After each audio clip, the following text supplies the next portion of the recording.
Hello friends, hi, welcome back to our channel. అందరూ ఎలా ఉన్నారు? బాగున్నారా? సో నేనైతే చాలా బాగున్నాను. మీరందరూ బాగున్నారనుకుంటున్నాను అండ్ ఇంకా బాగుండాలని కోరుకుంటున్నాను. సో యాక్చువల్గా ఈరోజు శివరాత్రి రోజు వీడియో అనమాట. సో నేను వెంటనే పోస్ట్ చేయలేం కదా, ఒక 2 days తర్వాత అయితే పోస్ట్ చేస్తున్నాను.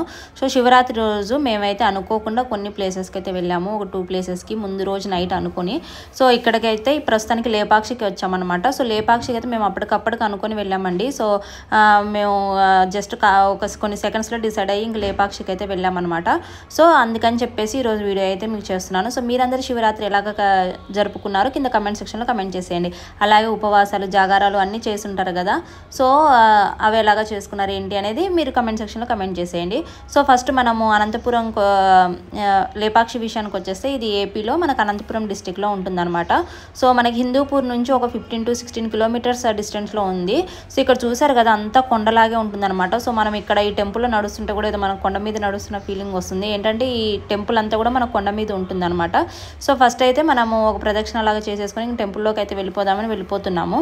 సో ఈ టెంపుల్ వచ్చేసి కృష్ణదేవరాయల కాలంలోనిది. అలాగే 16వ శతాబ్దంలో విరూపన్న, వీరన్న అనే సోదరులు 70 స్తంభాలతో నిర్మించారనమాట. సో ఈ టెంపుల్లో మనము స్తంభాలని కనుక కౌంట్ చేస్తే మొత్తం 70 స్తంభాలు అయితే ఉంటాయన్నమాట. సో అందులో ఒక స్తంభం మాత్రం నేలకు ఆనుకొని ఉండదు, గాలిలో తేలుతూ ఉంటుందన్నమాట. సో మనకి ఇక్కడికి వచ్చేసి అదే చాలా స్పెషల్. సో ఇవైతే ప్లేట్స్ అనమాట. ఆ రోజుల్లో రాజులు అలా ఉంటారు కదా, వాళ్ళు ఆ ప్లేట్స్లో అంత పెద్ద ప్లేట్స్లో తినేవాళ్ళు అనమాట. సో చుట్టుపక్కల ఉన్నాయన్నీ కర్రీ వేసుకునే బౌల్స్ అనమాట. సో అవన్నీ కూడా మనకు అక్కడికి వెళ్తే తెలుస్తుంది. అలాగే రాజుల కాలం నాటి లైఫ్ స్టైల్ అవన్నీ ఎలాగా ఉంటుందనేది తెలుస్తుంది. సో ఇక్కడైతే అమ్మవారు ఫస్ట్ సీతమ్మ వారు పాదం మోపిన ప్లేస్ అనమాట ఇది. సో ఆ కాళీ పాదం అడుగు అనేది మనకు అలాగా ఉండిపోయింది అనమాట. సో ఇంకా మామూలుగా మనకి శివరాత్రి కాబట్టి అందరూ అక్కడ కొబ్బరికాయలు కొట్టేసి అక్కడ పూజ చేసుకుని వెళ్తున్నారు. సో ఇప్పుడైతే అక్కడ మనకి ఎంట్రన్స్లోనే ఇక్కడ అమ్మవారి పాదం ఉంటుంది. అమ్మవారి పాదంని దర్శించుకున్న తర్వాతకి మనం ఇలా లోపలికి రాగానే ఇక్కడ ఇంకా శివరాత్రి కాబట్టి ఆటోమేటిక్గా ఇంకా శివుడి పూజలు అవన్నీ అయితే జరుగుతున్నాయి. అండ్ శివరాత్రి కాబట్టి టెంపుల్ అంతటి కూడా చాలా బాగా డెకరేషన్ చేశారనమాట. పూలతో అలాగే లైట్స్తో అంతా కూడా బాగా డెకరేషన్ చేశారు. అంతా మొత్తం మనకి రాయితో చేసినట్టే రాయితో చేసింది అని అనమాట. మనకి ఎక్కడ కూడా ఇటుక కానీ అలాంటివి ఏమీ కనబడవు. సో ఇటు వచ్చేస్తే మనకి ఇలా తులసి అమ్మవారికి కూడా దండం పెట్టేసుకొని ఇంక లోపలికైతే దర్శనానికి వెళ్ళిపోయాము. సో ఇక్కడికి వచ్చేసి మనకి వీరభద్ర స్వామిని పూజిస్తారు. అలాగే మనకి ఇక్కడ ఒక పెద్ద శివలింగం కూడా ఉంటుందన్నమాట. సో చూసారు కదా, ఎంట్రన్స్లో మనకి ఎంత లైటింగ్స్తో మొత్తం బాగా డెకరేషన్ అయితే చేసేసారు. సో చాలా బాగుందండి, దర్శనం కూడా చాలా బాగా అయిందనమాట. సో ఇక్కడ అంతా కూడా మెయిన్ గుమ్మం అంతా వచ్చేసి మనకి ఇలాగ ఫ్రూట్స్తో, పైనాపిల్స్తో అలాగే ఆరెంజెస్తో, యాపిల్స్ అలాగే ఫ్లవర్స్ ఇవన్నీ పెట్టేసి మనకి బాగా డెకరేషన్ చేశారు. సో లోపల కూడా చూసారా ఎంత బాగా అయితే డెకరేషన్ చేశారో. సో శివరాత్రి అంటేనే ఇంక అందరి జాగారాలు, పూజలు, ఉపవాసాలు ఇవన్నీ ఉంటాయి కాబట్టి ఇంక జనాలు కూడా వస్తూ ఉంటారు, పోతుంటారు కాబట్టి ఇంకంతా ఫెసిలిటీస్ అయితే అక్కడ చేశారనమాట. ఇటు సైడ్కి వచ్చేసి మనకి అమ్మవారికి పూజ అయితే చేస్తున్నారు, దుర్గా అమ్మవారికి. అలాగే ఇది వచ్చేసి మనకి ఈ లేపాక్షి అనే ఊరికి పేరు ఎలాగా వచ్చిందంటే, సీతమ్మ తల్లిని రావణాసుడు తీసుకొని వెళ్ళిపోతుంటే ఆమెను కాపాడబోయి జటాయువు అనేది ఒక పక్షి కింద పడిపోతుంది అనమాట, దానికి దెబ్బ తగిలి. సో అప్పుడు శ్రీరాముడు చూసి లేపాక్షి అని పిలిస్తే జటాయువు లేచి నిల్చుందనమాట. సో అందుకే ఈ స్థలానికి వచ్చేసి లేపాక్షి అని పేరు వచ్చిందనమాట. సో ఇక్కడ మనకి మధ్యలో వచ్చేసి మనకి వీరభద్ర స్వామి ఉంటే ఇంకా చుట్టూ కూడా మనకి అమ్మవార్లు కానీ అలాగే వెంకటేశ్వర స్వామిది కానీ అలాగే మనకి వినాయకుడి కానీ అలాగా అన్నీ ఉన్నాయన్నమాట. సో ఇది లోపల, సో మనకి గుడి చుట్టూ అనమాట. సో ఒక్కొక్క దగ్గర మనకి ఒక్కొక్క అమ్మవార్లు అలాగే అలా సంథింగ్ స్పెషల్స్ ఉంటాయన్నమాట. సో ఇక్కడ వచ్చేసి రామలింగము. సో ఇక్కడ చూసారు కదా, మంచిగా గోల్డ్ కలర్లో ఉన్న పడగల మధ్యలో చిన్న శివలింగం అయితే ఉంటుంది. సో ఎదురుగా ఇక్కడ వచ్చేసి నంది అనమాట. సో ఇది వచ్చేసి రామలింగం అంట. సో నెక్స్ట్ వచ్చేసి ఇంకొక దగ్గరకు వచ్చేసి మళ్ళీ ఇంకొక అమ్మవారు ఉన్నారు. సో ఇక్కడ వచ్చేసి భద్రకాళి అమ్మవారు అనమాట. సో బాగా దర్శించుకున్నాము, దర్శనం కూడా బాగా జరిగింది. సో ఇక్కడికి వచ్చేసి రఘునాథ స్వామి అనమాట. సో సేమ్ మనకి చూడడానికైతే వెంకటేశ్వర స్వామి ఎలా ఉన్నారో అలాగే ఉన్నారనమాట, సేమ్ మనం చూడడానికి. సో ఇంక లోపల మెయిన్ వీరభద్ర స్వామిని అయితే ఇంకా ఫొటోస్ అవన్నీ ఎలా ఉండవు కదండి, అందుకే అక్కడైతే ఇంకేమీ తీయలేదు.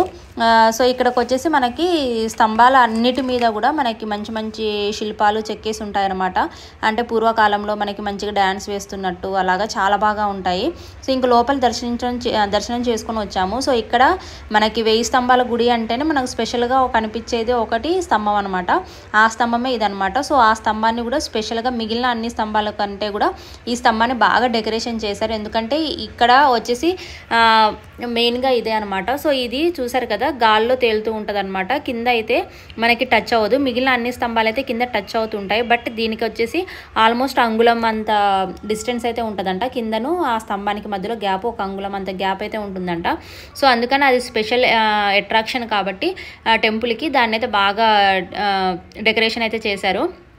సో ఇక్కడైతే వచ్చిన వాళ్ళైతే టెస్ట్ చేస్తున్నారు. సో మనం ఏదైనా చిన్న టవల్ కానీ చున్నీ కానీ అలాగా పెడితే వెళ్తుందని. సో వాళ్ళు చేశారు కానీ అక్కడ అవ్వట్లేదు అనమాట. సో ఇక్కడ అందుకని చెప్పేసి ఇంక మేము ట్రై చేసాము. సో మనకు చిన్న టవల్ అయితే అలాగా పట్టుకోవడానికి కుదరదని చెప్పేసి, బట్ ఒకవైపు నుంచి పెడుతుంటే అది అసలు వెళ్ళట్లేదు. అందుకని చెప్పేసి ఇంకో వైపు నుంచి పెట్టాము. సో ఆల్మోస్ట్ వచ్చేసింది. బట్ మధ్యలో ఎక్కడో ఒక చిన్న రాయి ఏదో అడ్డుపడ్డదంట. సో అందుకని చెప్పేసి అక్కడైతే రాలేదనమాట. ఇంకా ఆ రాయి అంటే మామూలుగా గాలికి అలాగా వెళ్ళిపోయి ఉంటుంది, టెంపుల్ క్లీన్ చేసేటప్పుడు అలాగా ఏమైనా వెళ్ళిపోయి ఉంటుంది చిన్న రాయి. సో అందుకని చెప్పేసి అక్కడ మధ్యలో అయితే రాలేదు. కానీ ఆల్మోస్ట్ సగం పైనే మొత్తం అటు నుంచి ఇటు వచ్చేసింది అనమాట. ఇక్కడ బయట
ఇక్కడ వచ్చేసి మనకి శివుడు 7 పడగల కింద శివలింగం అయితే ఉంటుందన్నమాట. అది కూడా రాయితో చెక్కిందనమాట. అక్కడంతా పాలాభిషేకం అవన్నీ జరుగుతున్నాయి మేము వెళ్ళేటప్పటికి. అది కూడా మీరు చూసే ఉంటారు కదా. సో మనం దానికి రైట్ సైడ్లో మనం ఇలా కొంచెం వస్తే అక్కడే పక్కనే మనకి ఇలాగా వినాయకుడు కూడా ఉంటారు. తర్వాతకి మనం బయటకు వచ్చేస్తే ఇలాగ స్తంభాలు ఉంటాయన్నమాట. సో మనకి సేమ్ ఇక్కడ మొత్తం వచ్చేసి మనం కౌంట్ చేస్తే మనకి 70 స్తంభాలు అయితే ఉంటాయన్నమాట. ప్రతి ఒక్క స్తంభం మీద ఏదో ఒక స్కెచ్ అయితే ఉంటుంది, డ్యాన్స్ వేస్తున్నట్టుగా అలాగా. చాలా అంటే చాలా బాగుంటుంది, లుక్ చాలా బాగుంటుందండి. మనం చూడడానికి ఇంకా చూడాలనిపిస్తుంది. ఏంటంటే మన పురాతన రోజుల్లో అంటే మన ఓల్డెన్ డేస్లో మన పెద్దవాళ్ళు ఎలాగా ఉంటారు, అలాగే అవన్నీ లైఫ్ స్టైల్ కూడా ఉంటాయి. అలాగే ఇవన్నీ వచ్చేసి మనకి దేవుళ్ళ ఫొటోస్ అనమాట. ఇవన్నీ కూడా మనకి మంచిగా స్కెచ్ అయితే వేశారనమాట, చెక్కారనమాట. సో ఇంకొక వచ్చేసి ఇక్కడ ఇదొక స్తంభం అనమాట. ఇక్కడైతే మనకి ఒక 3 తలల ఆవు ఉన్నట్టుగా కనిపిస్తుంది కదా. సో ఇది కూడా ఒక మ్యాజికల్ స్తంభం అనమాట. మనం ఇక్కడ ఒక్కొక్క పార్ట్ని మనం క్లోజ్ చేసి చూస్తే ఇంకొక పార్ట్లో మనకి ఇంకొక ఏదో మ్యాజిక్ కనిపిస్తుంది. సో మనం ఒక హెడ్ని క్లోజ్ చేస్తే మనకి ఆ తల్లి పాలిస్తున్నట్టు అలాగా ఉంటుందన్నమాట. సో తర్వాత ఇంకా టెంపుల్ నుంచి బయటకు వచ్చేసాము. బయటకు వచ్చిన తర్వాత మనం బస్ స్టాండ్ దగ్గరకు వచ్చేసరికి ఇక్కడ మనకి ఇలా పెద్ద కొండ మీద గరుడ స్వామి ఉన్నట్టు అలాగా ఉంటుంది. అక్కడ చిన్న టెంపుల్ ఉంటుంది, చూడాలనుకున్న వాళ్ళు చూడొచ్చు, లేకపోతే లేదు. మేమైతే అక్కడ ఇంకేం వెళ్ళలేదన్నమాట. సో తర్వాతకి ఇటు సైడ్కి మనకి మంచి పార్కులో ఇక్కడ నంది ఉన్నట్టు ఉంటారు. సో ఈ నంది వచ్చేసి మనకి ఇందాక అభిషేకం చేస్తున్నప్పుడు చూసాం కదా శివుడు, ఆ శివలింగానికి ఎగ్జాక్ట్గా ఎదురుగా ఉంటుందన్నమాట. కాకపోతే ఆ శివలింగం వచ్చేసి మనకి గుళ్ళో ఉంటారు. ఈ నంది వచ్చేసి మనకి సపరేట్గా ఒక దగ్గర ఉంటారు. అనమాట. సో ఈ నంది ఉన్న దగ్గర కూడా మన మామూలుగా పూజలు అలాంటి మామూలుగా జరుగుతూనే ఉంటాయి. అండ్ చుట్టూ కూడా ఈ నందీశ్వరుని చుట్టూ కూడా మనకు పార్క్ లాగా ఉంటుందన్నమాట. సో పిల్లలు ఎవరైనా పెద్దవాళ్ళు ఎవరైనా కాసేపు టైం స్పెండ్ చేయాలి, కొంచెం ఆడుకోవాలనుకుంటే ఇక్కడ ఆడుకోవడానికి కూడా చాలా బాగుంటుంది అనమాట. మనకు టెంపుల్ అయితే అవ్వదు, ఈ టెంపుల్ ఎగ్జాక్ట్ అక్కడ ఫేసింగ్ అయితే ఉంటుంది. సో లేపాక్షిలో అలా దర్శనం చేసుకొని మేము ఈషా ఫౌండేషన్కి అయితే వెళ్ళాము. సో ఇది వచ్చేసి మనకి కర్ణాటక స్టేట్లో ఉందన్నమాట. సో మనకు మెయిన్ది వచ్చేసి మనకి తమిళనాడులో ఉంటుంది. సో ఇక్కడ కర్ణాటకలో కూడా ఇక్కడ కట్టించారనమాట. జస్ట్ ఇక్కడ కట్టించైతే ఒక మనకి 2 years అవుతుంది. సో ఇది కూడా మొత్తం మనకి చుట్టూ కొండలు అవన్నీ ఉంటాయన్నమాట. ఈ ఈషా ఫౌండేషన్ మనకి ఫస్ట్ వచ్చేసి మనకి జగ్గి వాసుదేవ్ అనే అతను మన ఇండియాలో అయితే కోయంబత్తూరు దగ్గర 1992లో కట్టారనమాట. సో తర్వాతకి వచ్చేసి ఇప్పుడు రీసెంట్గా అయితే మనకి కర్ణాటకలో కూడా కట్టారు, ఒక 2 years అవుతుంది. సో అలాగే ఈషా అనే పదానికి మనకి నిరాకార దైవం అని అర్థం అంట. సో ఇక్కడ సద్గురుచే ఈషా యోగాభ్యాసము, శరీరము, మనము, ఉద్వేగము ఇలాంటివన్నీ కంట్రోల్లో ఉండడానికి అయితే మనకి హెల్ప్ చేస్తాయన్నమాట. సో ఇక్కడైతే మేము వచ్చిన తర్వాతకి ఇక్కడ లోపలికైతే వెళ్తున్నాము. సో మనం స్టార్టింగ్లో మనం వెళ్ళగానే ఫస్ట్ మనకి ఒక త్రిశూల్ అయితే కనిపిస్తుంది అనమాట. సో ఇక్కడికి వచ్చేసి మనకి మనం కొబ్బరికాయలు, అగరబత్తులు అలాంటివి ఏమైనా కొంటే ఇక్కడ మనకైతే లోపలికి వెళ్ళిన తర్వాతకి కొబ్బరికాయ కొట్టడానికి ఒక ప్లేసు, అలాగే అగరబత్తులు వెలిగడానికి ఒక ప్లేసు, పూలు వేయడానికి ఒక ప్లేస్, అంటే చిన్న చిన్న కుండీల్లాగా పెట్టారనమాట. సో అక్కడ పెట్టేసిన తర్వాతకి మనకి అవన్నీ ఒక దగ్గర ఇస్తున్నారు. సో ఇక్కడైతే కొబ్బరికాయ వచ్చేసి ఒకటి 150 రూపీస్ అండి. ఏదైనా చాలా కాస్ట్ ఉందన్నమాట. సో యాక్చువల్గా మామూలుగా మనం మామూలుగా బయట అలవాటు అయిపోయి అక్కడికి వెళ్తే అమ్మ ఇంత కాస్ట్ ఉన్నాయా అని అనుకోవచ్చు. సో ఇక్కడికి వచ్చేసి మనకి శివుడిది 112 feet ఉంటుందన్నమాట. ఈ విగ్రహం వచ్చేసి మనకి 112 feet హైట్లో అయితే ఉంటుందన్నమాట. రోజు ఈవినింగ్ 7:45 to 8 వరకు, అంటే 15 minutes మనకి ఇక్కడ లైట్ షో అయితే జరుగుతుంది. సో ఇక్కడ క్యాంటీన్ ఉందన్నమాట. సో మనకి ఏదైనా ఫుడ్ అలాంటివి కావాలంటే అక్కడ తీసుకోవచ్చు. అంటే ఆ క్యాంటీన్ అయితే వచ్చేసి మనకి 365 days ఉంటుంది. సో ఇక్కడ ప్రజెంట్ శివరాత్రి కాబట్టి ఇంక మామూలుగా కూడా బయట కూడా వేరే వాళ్ళు కూడా ఫుడ్స్ అలాంటివి పెడుతున్నారు. అండ్ ఆ రోజు నైట్ కూడా మనకి ఫుడ్ అయితే అక్కడ డొనేషన్ పెట్టారనమాట, అన్నదానం అయితే చేశారనమాట. సో ఇక్కడికి వచ్చేసి మనం యోగా చేయడం వల్ల మనకు చాలా హెల్ప్ అయితే ఉంటుంది. సో ఇక్కడికి వచ్చేసి మనకి శివుడి ఎదురుగా నంది అనమాట. సో చాలా పెద్ద నంది ఉందన్నమాట. ఇక్కడ కూడా వచ్చేసి చూస్తే అండ్ బ్లాక్ కలర్లో ఉంది. మనకి మామూలుగా అక్కడ శివుడిది ఫేస్ అదంతా కూడా మనకి బ్లాక్ కలర్లోనే ఉంటుంది, కానీ నైట్ లైటింగ్స్ అయితే చాలా బాగుంటుంది. సో నేనైతే లైటింగ్స్ అంతా కూడా 15 minutes ఎగ్జాక్ట్గా నేను మొత్తం ఎక్కడ కూడా పాస్ చేయకుండా నేను మొత్తం వీడియో అయితే షూట్ చేశాను అనమాట. ఎగ్జాక్ట్లీ మీకు చూపిద్దామని, ఎందుకంటే మనకు యాక్చువల్గా అలాంటివి కూడా మనకి లోపల ఎక్కడ అంటే టీవీలో అలా కూడా నేనైతే ఎప్పుడూ చూడలేదండి. సో ఇక్కడికైతే మనం లోపలికి వెళ్ళేటప్పుడు మళ్ళీ ఇక్కడ మనకు కొబ్బరికాయలు ఇవి అమ్ముతున్నారు. సో ఇక్కడ చూసారు కదా, ఒక 4 పూలు, కొబ్బరికాయ, ఒక కర్పూరం, ఇవి వచ్చేసి మనకి 150 రూపీస్, అక్షరాల 150 రూపాయలు అనమాట. సో అంత కాస్ట్ పెట్టారు కాబట్టి కొనేవాళ్ళు కొంతమంది కొంటున్నారు, కొంతమంది అయితే కొనట్లేదు. సో ఇక్కడికి వచ్చేసి ఇంకా ఫ్రంట్ సైడ్ నుంచి మీకు చూపిస్తున్నాను. ఇందాక సైడ్ వ్యూ చూపించాను కదా. సో ఇంకా ఆల్మోస్ట్ మనకి ఇక్కడ శివుడు ఉన్నారు కదా, శివుడికి కింద మనకి ఒక చిన్న టెంపుల్ లాగా మనకి ఇక్కడ ఉంటుంది అనమాట. ఇక్కడ చూపిస్తున్నాను కదా అదంతా. సో ఇదంతా ఇంక శివరాత్రి కాబట్టి బాగా డెకరేషన్ అయితే చేశారు. ఇంక లోపలికి వచ్చేసాము. నేను టెంపుల్ అని చెప్పాను కదా అక్కడ. సో ఇక్కడ టెంపుల్కి అయితే వచ్చేసామన్నమాట. సో లోపలికైతే అందరినీ అలౌ చేయట్లేదు, ఎవరైతే కొబ్బరికాయ అవి తీసుకున్నారో వాళ్ళని మాత్రమే అలౌ చేస్తున్నారు. ఇక్కడ చిన్న శివలింగం అయితే ఉందండి. శివలింగం ఉండేసి మనకు చుట్టూ 5 నాగుపాములు ఉన్నాయన్నమాట. సో ఒక పాము అయితే చాలా పెద్దగా ఉంది. సో మిగిలిన 4 అయితే తక్కువ చిన్నగా ఉన్నాయి. సో నేను ఆల్మోస్ట్ వీడియో తీద్దామని చూశాను, బట్ అక్కడ లోపల కూడా వీడియో అయితే తీయట్లేదు అనమాట. సో ఇక్కడ బయటకు వచ్చేసిన తర్వాతకి మనకి ఇక్కడ ప్రసాదాలు అయితే అమ్ముతున్నారు. సో ఇక్కడ వచ్చేసి నువ్వుల లడ్డూలు అమ్ముతున్నారు. ఒక చిన్న లడ్డు వచ్చేసి 20 రూపీస్ అనమాట. సో అలాగ అమ్ముతున్నారు. అండ్ లోపలైతే చాలామంది యోగా చేసుకుంటూ అలాగ ఉన్నారనమాట. సో మనకి ఎక్కువ పీస్ఫుల్గా ఉండాలంటే లోపల టెంపుల్ అన్నా కదా, అయితే అసలు అక్కడ ఎవరిని మాట్లాడనీయట్లేదు. సో ఇక్కడికైతే నేను వచ్చేసాను అనమాట. సో ఇక్కడ అంతా కూడా మనకి రుద్రాక్షలు ఉంటాయి కదా, అలా చిన్న చిన్న రుద్రాక్షలను అంతా కూడా కట్టి ఇలా శివుడికి మాలగా వేశారు. చాలా బాగుందనమాట. సో చూసారు కదా ఎంత బ్యూటిఫుల్గా లుక్ అయితే ఉందో, చాలా అంటే చాలా బాగుందండి. అండ్ చాలా యోగా చేసుకున్నా కూడా మనకి చాలా మైండ్ ఫ్రెష్గా పీస్ఫుల్గా అయితే ఉంటుంది. సో మనకి యాక్చువల్గా ఇలాగా యోగా చేసుకోవడం వల్ల మనకి స్వభావమైన స్థితి అయిన విముక్తి కానీ ప్రేమ, హ్యాపీనెస్ అనేవి వస్తాయి. సో ఇది వచ్చేసి మనకి ఎగ్జాక్ట్గా 112 feet అయితే ఉంది. సో మేమైతే ఒక దర్శనం అయితే అక్కడ మనం వెళ్ళిన తర్వాత ఈ శివుడి చుట్టూ మనం ప్రదక్షిణలు కూడా చేసుకోవచ్చు అనమాట. 3 కానీ 4 కానీ 1 కానీ అలాగే మన ఇష్టం అయితే అన్నీ. సో ఇక్కడ శివుడి చుట్టూ కూడా మొత్తం త్రిశూలం కదా, ఇంకా శివుడికి మన ఉండేదంటే త్రిశూలం కాబట్టి చుట్టూ ఇలా త్రిశూలాలతో అయితే ప్రొటెక్ట్ చేయడానికి అలాగే త్రిశూలాలతో అయితే చేశారు. సో ఇక్కడ డ్రోన్లు అవన్నీ కూడా ఫెసిలిటీస్ అయితే పెట్టారండి. ఎక్కడికక్కడ ఇంకా డ్రోన్లు మొత్తం తిరుగుకుంటూ మొత్తం బాగా చేస్తున్నారంటే అంటే వచ్చిన భక్తులకి ఏ ఫెసిలిటీస్ వల్ల ఏ ప్రాబ్లమ్స్ రాకుండా ఉండడానికి. సో ఇవన్నీ మీకు ఎక్స్ట్రాగా ఎడిషనల్గా పెట్టిన క్యాంటీన్స్ అనమాట. సో ఇక్కడ కూడా ఫ్రూట్స్ కానీ జ్యూసెస్ కానీ అలాగే ఫుడ్ కానీ అలాగ ప్రతిదీ అమ్ముతున్నారండి. ఇది అమ్ముతున్నారు అది అమ్మట్లేదని లేదు. యాక్చువల్ కేసులో మనం వెళ్తే మనకు వాటర్ అవైలబిలిటీ కూడా ఉండదు. బట్ ఇంకా ఇప్పుడు అయితే మామూలుగా అక్కడక్కడ కూడా మనకు వాటర్ ఫెసిలిటీస్ కూడా బాగా పెట్టారనమాట. కాకపోతే ఫుడ్ కూడా చాలా కాస్ట్ ఉంది. మనకి కొబ్బరికాయ ఎలాగో 150 రూపీస్ ఉందో మనకి ప్లేట్ వచ్చేసి అంటే చిన్న ప్లేట్లో పుచ్చకాయ ముక్కలు వాటర్ మెలన్ పీసెస్ వచ్చేసి మనకి ఎంత కాస్ట్ అంటే 150 రూపీస్ పడుతుంది అనమాట. సో ఇప్పుడైతే లైటింగ్స్ వేస్తున్నారు. మీరు జస్ట్ ఇది చూడండి. ఇది చూసిన తర్వాతకి మీకు ఒక రకమైన హ్యాపీనెస్ అయితే కలుగుతుంది.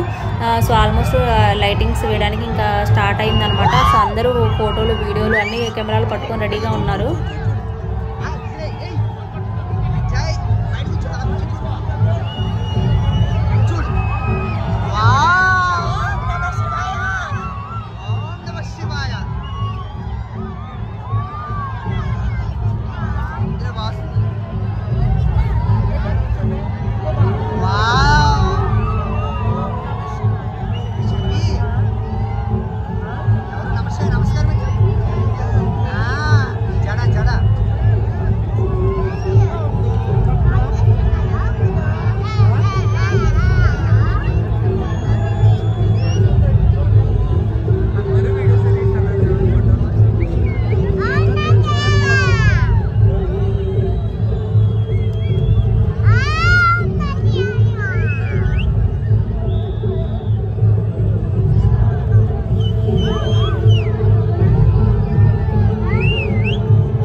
He transmitted the profound science of yoga in its full depth and dimension.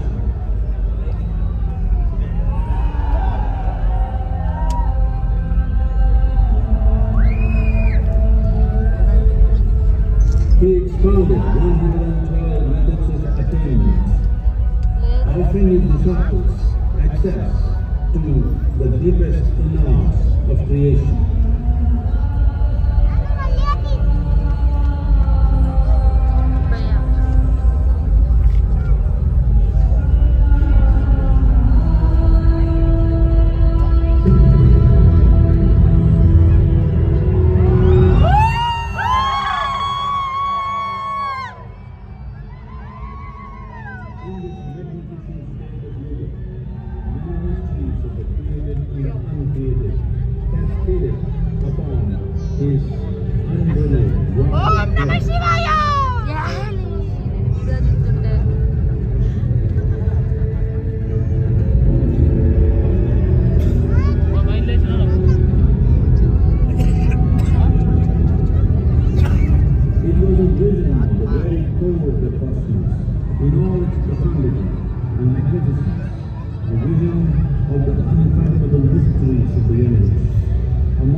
remove humanity from hallucinations of ups and downs to nameless ecstasies of one's inferiority. Miracle of the mind!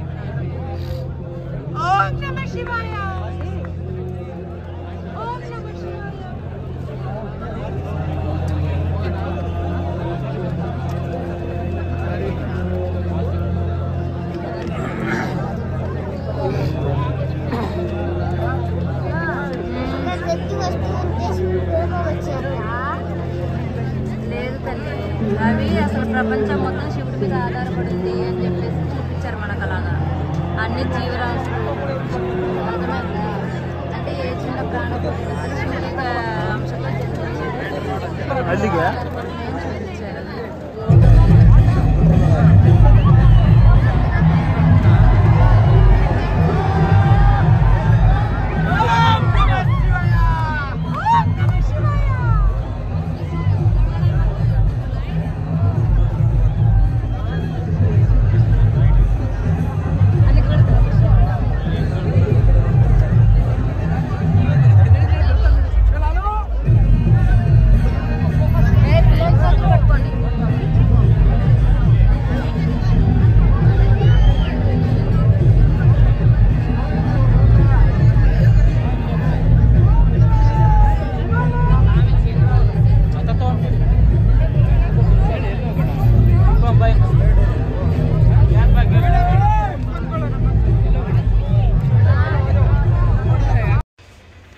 So ఇక్కడ అక్కడ lightings అయిపోయిన తర్వాత laser lights మనకి చుట్టూ ఉన్న కొండల మీద కూడా వేస్తున్నారు అనమాట. సో మాకైతే ఫైనల్గా దర్శనం అంతా బాగా జరిగింది. ట్రాఫిక్లో తిరుక్కున్నా వచ్చేటప్పుడు. సో మేము బయటపడడానికి ఆల్మోస్ట్ 4-5 అవర్స్ పట్టిందనమాట. సో ఇదే ఫ్రెండ్స్ ఈరోజు వీడియో అయితే. ఈ వీడియో అయితే మీకు నచ్చిందని అనుకుంటున్నాను. ప్లీజ్ నచ్చితే do like, share and subscribe. And మీరు ఇచ్చే ఒక్క లైక్ నాకు చాలా హెల్ప్ అవుతుందని అయితే గుర్తుంచుకోండి. సో మీరు ఎంతమంది ఇలాగ ఈషా ఫౌండేషన్స్కి కూడా చాలామంది వెళ్ళి ఉంటారు కదా, ఎందుకంటే ఇక్కడికైతే కొన్ని కోట్ల మంది అయితే వచ్చారనమాట. సో నేనైతే యాక్చువల్గా షాక్ అయ్యాను. So see in the next video. And మీరు ఎలా సెలబ్రేట్ చేసుకున్నారని చెప్పండి.